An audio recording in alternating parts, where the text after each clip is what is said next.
ஜென்மத்தில் குரு வந்தால் வனவாசம் அப்படின்னு சொல்லுவோம். ஸோ ஆனால் கடகராசி மட்டும் அது விதி விலக்கு. குரு பகவான் உச்சம் வருகிறார்.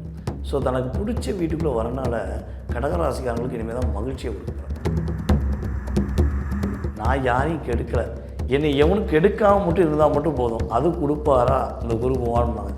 கண்டிப்பாக குரு பகவான் 12 வருஷத்துக்கு பிறகு இவங்க ராசிக்குள்ளே வந்தனால உறுதியாக இவங்களுடைய மனநிலைகளை மாற்றுவாங்க.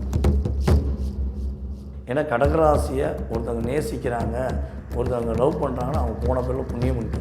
தனக்கான தேவையை தான் அறிந்து சரியாக செயல்படுத்தினா தங்கம் போல் மின்னக்கூடிய வாய்ப்பு கடகராசி. கடகராசினியர்களுக்கு நம்ம குரு பகவான் இந்த குரு பயிற்சி டைமில் என்னெல்லாம் கொடுக்க காத்திருக்கார்? அதாவது தன்னலமற்றவர்கள்னு சொல்லுவோம். தன்னை அறியாமல் பிறரை பற்றி அதிகமாக அறிந்து அவர்களுக்காகவே வாழ்க்கையை தியாகம் செய்யக்கூடிய ஒரு சிறப்பான நபர்கள் தான் கடகராசிக்காரங்க.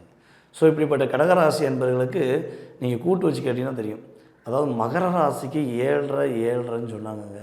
ஆனால் அந்த ஒரு 7.5 வருஷமாக எங்களுக்கு 7.5 நடந்துச்சான்னு தெரியல. நாங்கள் எல்லா விஷயங்களிலும் போராடிக்கிட்டு இருக்கோம், ஒரு அவ்வளோ பெரிய அழுத்தத்தில் இருக்கோம்னு சொல்லக்கூடிய நபர்கள் தான் நம்மளுடைய கடகராசிக்காரங்க. ஸோ இப்படிப்பட்ட கடகராசி என்பவர்களுக்கு 12ஆம் இடத்துல இருக்க விரயஸ்தானத்தில் இருக்க குரு பகவான் ஜென்மத்தில் குரு அமர்கிறார். ஸோ இதில் நம்ம ஒரு சில பழமொழி இருக்குது. ஜென்மத்தில் குரு வந்தால் வனவாசம் அப்படின்னு சொல்லுவோம். ஸோ ஆனால் கடகராசி மட்டும் அது விதி விலக்கு. என்ன விதி விலக்குன்னா, மற்றவங்களுக்கெல்லாம் ஜென்மத்தில் குரு வந்தால் வனவாசங்கிற ஒரு பாயிண்ட் ஒரு டச் ஆகும். ஆனால் நம்ம கடகராசிக்கு குரு பகவான் உச்சம் வருகிறார். ஸோ தனக்கு பிடிச்ச வீட்டுக்குள்ளே வரனால கடகராசிக்காரங்களுக்கு இனிமேல் தான் மகிழ்ச்சியை கொடுக்க போகிறார். இப்போ உங்களுடைய வீட்டுக்கு ரிலேட்டிவ்ஸ் நிறைய பேர் வருவாங்க வச்சுக்கோங்க. இதில் உங்களுக்கு பிடிச்சவங்க வந்தாங்கன்னா என்ன பண்ணுவாங்க? உங்களுக்கு பிடிச்ச மாதிரியே நடப்பாங்க. உங்களுக்கு என்னென்ன பிடிக்கும், நீங்கள் உங்களுக்கு என்னென்னலாம் வாங்கிட்டு வந்து தருவாங்க. அதே பிடிக்காத வந்தால் வர்றேம்மா, இவன் எப்படா கிளம்புறான்னு நம்ம நினைப்போமா மாட்டோமா? ஸோ அதே மாதிரி தான் கடகராசிக்கு குருபவன் உள்ளே வந்தோடனே தான் பிடிச்ச வீட்டுக்கு என்னென்ன நல்லது செய்யணும், தன்னுடைய அதாவது நம்ம பிடிச்ச நபர்களுக்கு நம்ம என்ன உதவி செய்யணுங்கிற எண்ணத்தில் தான் உள்ள என்ட்ரியே பெஸ்ட் ஆஃப் என்ட்ரியாக இருக்கும். நம்ம ரஜினி சார் சூப்பர் ஸ்டார் படத்தில் பார்த்திங்கன்னா அவரை உள்ளே காட்டுறதுக்கு முன்னாடியே அந்த ஸ்டார்லாம் வரும், அவரை அப்படியே பட்டையை கிளப்புற மாதிரி காட்டுவாங்க பார்த்திங்களா? அதே மாதிரி தான் கடகராசி குருபவன் உள்ளே வந்தோடனே அப்படியே ஸ்டார் மாதிரி மின்னக்கூடிய ஒரு பாக்கியம் ஃபஸ்ட்டு உண்டு. ஸோ இவங்க இன்னொரு விஷயம் இவங்க எதிர்பார்க்க என்னென்னா, மனசு ரிலாக்ஸ் பண்ணியா, மன அமைதி பண்ணியா. நான் யாரையும் கெடுக்கலை, என்னை எவனும் கெடுக்காமல் மட்டும் இருந்தால் மட்டும் போதும், அது கொடுப்பாரா இந்த குரு பகவான்? கண்டிப்பாக குரு பகவான் 12 வருஷத்துக்கு பிறகு இவங்க ராசிக்குள்ளே வந்தனால உறுதியாக இவங்களுடைய மனநிலைகளை மாற்றுவார். இவங்களுடைய சிந்தனைகளை சிறப்படைய செய்வார். இவங்க என்ன விஷயத்துக்காக எதிர்பார்க்காங்களோ அந்த விஷயம் அப்படியே செய்து முடிப்பாங்க. இவங்களுடைய லைஃப்பில் இவ்வளவு நாள் இருந்த உறவுகளுடைய தன்மையை இவங்க புரிஞ்சுக்கிறவே இல்லை. கடகராசிக்காரங்களை மட்டும் நீங்கள் கஷ்டப்படுத்துகிறீங்க, மேபி யாரோ கஷ்டப்படுத்துகிறாங்க, கவலைப்படுத்துகிறாங்க, ஒரு என்ன சொல்லலாம் போராட்டத்தை நிலையில் கொண்டு போயிருக்காங்கன்னு அவங்க கடகராசிக்காரங்களுக்கு தெரிஞ்சால் கூட திரும்ப இன்னொரு அவங்க உதவி கேட்கும்போது இவங்க உதவி செஞ்சுருவாங்க. ஏன்னா அந்த குழந்தைகளுக்கு 5 குழந்தை இருக்குதுன்னு வச்சுக்கோங்களேன், அந்த அம்மா 5 குழந்தைங்க 1 குழந்தை பார்ப்பாங்க. இந்த குழந்தை பெருசு அந்த குழந்தை பெருசு அம்மா பார்க்குற கிடையாது. ஸோ அது மாதிரி தான் கடகராசிக்காரங்க ஜாதி மதம் இனம் மொழி ஸோ உயர்ந்தவன் தாழ்ந்தவன்லாம் பார்க்க மாட்டாங்க. நம்மகிட்ட கேட்குறான், நம்ம ஒரு தாயாக இருந்து அவனை பாதுகாக்கணும் அப்படிங்கிற எண்ணத்தில் நினச்சி ஓடாய் தேய்ந்து போனவர்கள் வாழ்க்கையை நிறைய தொலைச்சவங்க தான் கடகராசிக்காரங்க. ஸோ இப்போ அவங்களுடைய மனசு ரிலாக்ஸாக போகுது, இவங்களுடைய திருமண வாழ்க்கை சிறப்படைய போகுது. அதே போல் காதல் திருமணத்துக்காக காத்திருக்க கடகராசி என்பவர்களுக்கு காதல் திருமணம் உறுதியாக வெற்றி.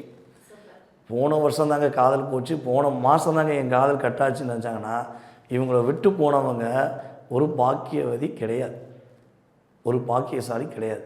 ஏன்னா கடகராசியை ஒருத்தவங்க நேசிக்கிறாங்க, ஒருத்தவங்க லவ் பண்ணுறாங்கன்னா அவங்க போன பேரில் புண்ணியம் பண்ணிட்டு வந்துருக்கணும். அப்படிப்பட்டவங்க தான் கடகராசி கூட தொடர்ந்து பயணிக்க முடியும். இல்லைனா பாதி கூட போயிடுவாங்க, அவங்களுக்கு கருமம் அவ்வளோதான் அப்படின்னு போயிடுவாங்க. ஸோ கடகராசிக்காரங்க ஃபீல் பண்ணுற விட்டுட்டு தனக்கான தேவையை தான் அறிந்து சரியாக செயல்படுத்தினா தங்கம் போல் மின்னக்கூடிய வாய்ப்பு கடகராசிக்கு உண்டு. Okay, super sir. கடகராசினியர்கள் எந்த விஷயத்தில் ரொம்ப கவனமாக இருக்கணும்? கடகராசி என்பவர்களுக்கு பார்த்திங்கன்னா 2ஆம் இடத்துல கேது, 8ஆம் இடத்துல ராகு. ஸோ ராகுவையும் குரு பகவான் பார்க்க மாட்டார், கேதுவையும் குரு பகவான் பார்க்க மாட்டார். ஸோ அப்போ இவங்க பார்த்திங்கன்னா பொதுவாகவே வார்த்தைகளில் கவனமாக இருக்கணும். ஓகே, யாராவது ஒருத்தவங்க ஃபீல் பண்ணிட்டு இருந்தாங்கன்னா ஓடி போய் என்ன பிரச்சனை சொல்லுங்கள், நான் உங்களுக்கு முடிச்சு தரேன், இதை அவங்க நிப்பாட்டணும். அவங்க பிரச்சனை அவங்க பார்த்துக்குருவாங்க. நமக்கே 1000 பிரச்சனை தலைக்கு மேலே அவ்வளோ பிரச்சனை வச்சுருக்கோம். நம்ம ஏன் மற்றவங்க பிரச்சனை போய் கேட்டு கேட்டு கேட்டு போய் மாட்டிக்கிறாங்க. அதுக்கப்புறம் தான் என்ன பண்ணுவேன், அவன் அப்பாடி இதுக்கு தாண்டா நான் கவலையாக இருக்க மாதிரியே இருந்தேன் அப்படின்னு அவன் நடித்து கூட சில பேர் வாங்கிடுவான். அதாவது கடகராசிக்காங்கிட்ட நடித்து வாங்கினவங்க தான் அதிகமானது. போலியாக அன்பை காட்டுறேன், போலியாக என்னோடய வாழ்க்கை போச்சுன்னு நடித்து காசு, பணம், பொருள், அன்பு எல்லாத்தையும் கடகராசிக்காரங்கிட்ட பிடுங்கினவங்க தான் அத்தனை பேர். அதனால் இந்த வட்டம் யாருடைய விஷயங்களையும் தலையிடாமல் பொருளாதாரம் சார்ந்த விஷயங்களை தனக்கு வர காசை தனக்குள்ளே வச்சுக்கிட்டு தன்னுடைய தேவைகளை பூர்த்தி செஞ்சுட்டு கரெக்டாக இருந்தாங்கன்னா சூப்பராக இருக்கும். வண்டி வாகனங்களை போகும்போது கவனமாக இருக்கணும். வேறு எந்த பிரச்சனையுமே கிடையாது. மனசு ஒரு நிம்மதி அடையக்கூடிய வாய்ப்பு குரு பகவான் சூப்பராக இருக்கும். Super sir. கடகராசினியர்கள் இந்த கடவுளை வழிபட்டால் எல்லாம் சிறப்பாக இருக்கும்னா எந்த கடவுள் வழிபாடு சிறந்தது? கடகராசி பார்த்திங்கன்னா ஒரு நீர் ராசி. ஸோ இந்த நீர் ராசிங்கும் போது அவங்களுடைய ஊர் பக்கத்தில், அவங்களுடைய வீட்டு பக்கத்தில் கடல் சார்ந்த இடங்கள் உள்ள கோவில் அல்லது நீர்நிலைகள் சார்ந்த கோவில்கள் எங்கே இருக்கோ, அட்லீஸ்ட் ஒரு கோயிலில் கிணறாச்சும் இருக்கணும். அப்படி இருக்கிறது அது பக்கத்தில் எந்த கோயில் இருக்கோ அந்த கோயில் உள்ள அம்மனை கும்பிடும்போது அம்மன் வழிபாடு, அதுவும் நீர்நிலை சார்ந்த இடங்கள் உள்ள அம்மன் வழிபாடு. இப்போ ஒரு எடுத்துக்காட்டு சொல்லணும்னா நம்முடைய இருக்கங்குடி மாரியம்மன் ஆற்றங்கரையில் அப்படியே சூப்பராக வெளுத்துருவோம். அம்மனை போய் பார்த்துட்டு வந்தால் அதிசயங்கள் நிறையா நிகழும். ஸோ அப்படிப்பட்ட அம்மன் எங்கே இருக்காங்கன்னு பார்த்து தேடி தான் கண்டுபிடிக்கணும். தேவையில்லாதவங்கள கூட வச்சுருக்கிறதுக்கு தேடி கண்டுபிடிச்சிடலாம்ல.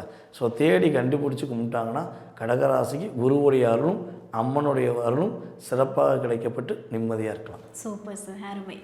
பொதுவாகவே பார்த்திங்கன்னா நம்மளுடைய நவகிரகங்கள் என்று சொல்லக்கூடிய 9 கிரகங்கள். ஸோ இதில் 9 கிரகங்கள் பார்த்திங்கன்னா 2 கிரகங்கள் நிழல் கிரகங்கள். அதாவது ராகு பகவானும் கேது பகவானும் நிழல் கிரகங்களாகவே கருதப்படுறாங்க.